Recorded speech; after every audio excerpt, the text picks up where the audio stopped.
Você está irregular em território espanhol e gostaria de estudar e não sabe se vai conseguir ou não? Então, eu tenho uma novidade para te contar que não é muito boa, mas a gente precisa ser portadora também de más notícias. Até esse ano, até o ano de 2023, final de 2023, a gente não tinha problema para que um estudante irregular estudasse. O status migratório da pessoa não interferia em que ele pudesse fazer um curso superior, ou se ele quisesse fazer um curso de nível médio, incluso a graduação. Alguns chegaram a fazer, inclusive, mestrado, estando em situação irregular na Espanha e nunca foi um problema na hora de você cursar. Na hora de retirar o título, as universidades pediam o número de identidade daquele estrangeiro e a gente tinha que brigar para simplesmente com o passaporte conseguir fazer a retirada do título. Em muitos casos, alguns a gente teve que ir judicialmente, mas conseguir. Até então, não havia nenhum problema na questão da teoria, de que porque uma pessoa irregular sim pode estudar, independente do status migratório dela. O que acontece? Esse ano, as universidades começaram a exigir a regularização do estudante para poder validar a matrícula. A gente viu isso na maioria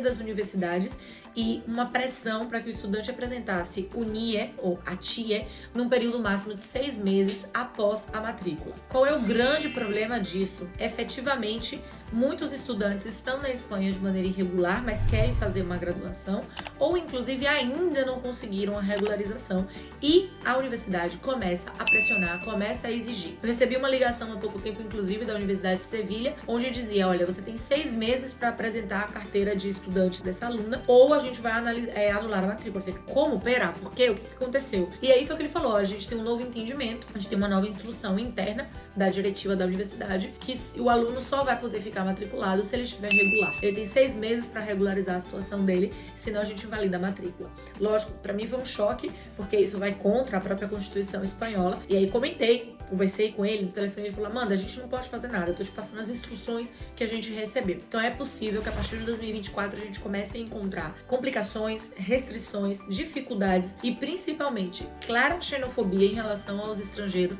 irregulares na Espanha a ceder, poder estudar, poder fazer uma graduação, uma AFP, o que for. Essa situação leva a gente a pensar que talvez seja importante evitar o máximo possível entrar numa graduação se você ainda não está regular, para não levar depois uma anulação, uma possível anulação de matrícula. Mas não é bem por aí, não é o meu conselho. Eu acho que se a gente se cala e a gente assume que realmente eles entenderam que não se pode, a gente está dando voz a uma prática xenofóbica que não deve ser dada voz. É possível sim fazer o estudo na Espanha, é possível fazer a FP, fazer a graduação, ainda que você esteja em uma situação irregular, mesmo que a gente não aconselhe uma situação irregular, e tem que brigar. Se for preciso judicialmente, a gente vai judicialmente, mas precisa brigar sim pelos direitos. A Constituição espanhola diz que ninguém deve sofrer prejuízo pelas condições da situação daquela pessoa, seja por sexo, raça, religião. E também inclui, sim, por que não, essa questão do status migratório. A educação, o acesso à educação, ele tem que ser universal, igual é o acesso à saúde pública. Por isso, em muitos estados da Espanha, a gente tem muita dificuldade